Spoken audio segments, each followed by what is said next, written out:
Three more strokes to go. Okay, your time is 140 for y'all.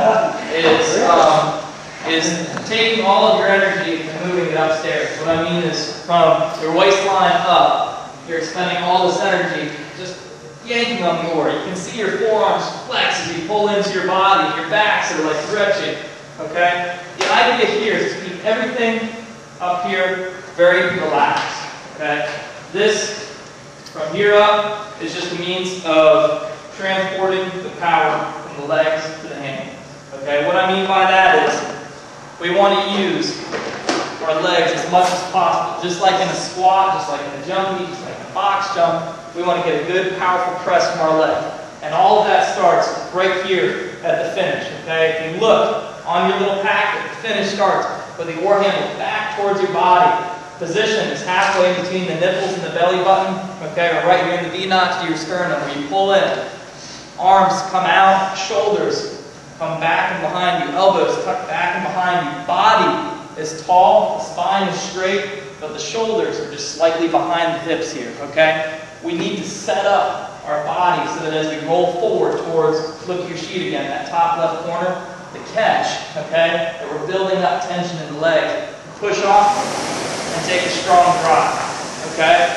So, what happens first is our arms come away, totally straight, shoulders extend towards the fan, okay? Then the body doesn't swing over like a pendulum, okay, or like a crescent moon shape. Our shoulders and our chin come straight forward, so we just hinge at the hip. The spine still stays straight, okay? And after we hinge at the hip, you'll feel a nice tight pull of the hamstrings here. So all we're doing is alleviating that pull by keeping the arms and body forward, and then push straight to the heel.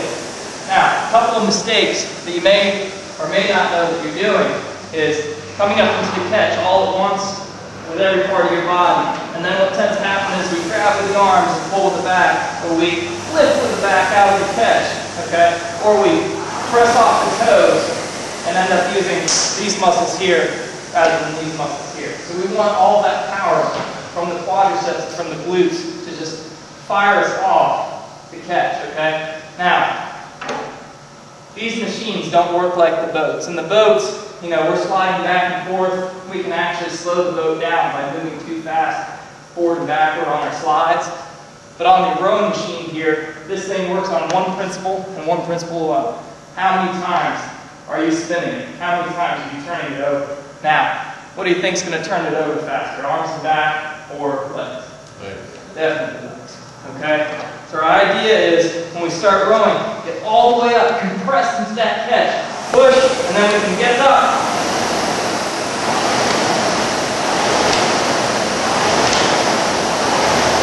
There's that 122 split. Okay? Dang. Feel low.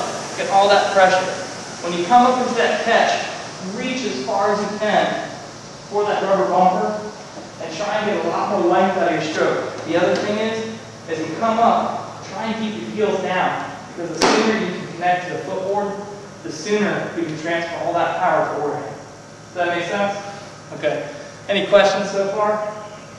All right. You don't need to worry about any of that too much, but something you can start thinking about. And when you're sitting on the erg yourself and you're just kind of doing it yourself, you're not going to be able to see what you're doing unless you're next to a mirror. So coach yourselves, coach your buddies to kind of say, get a little bit more legs into it, get a little bit more reach into it, so that you can get a lower split.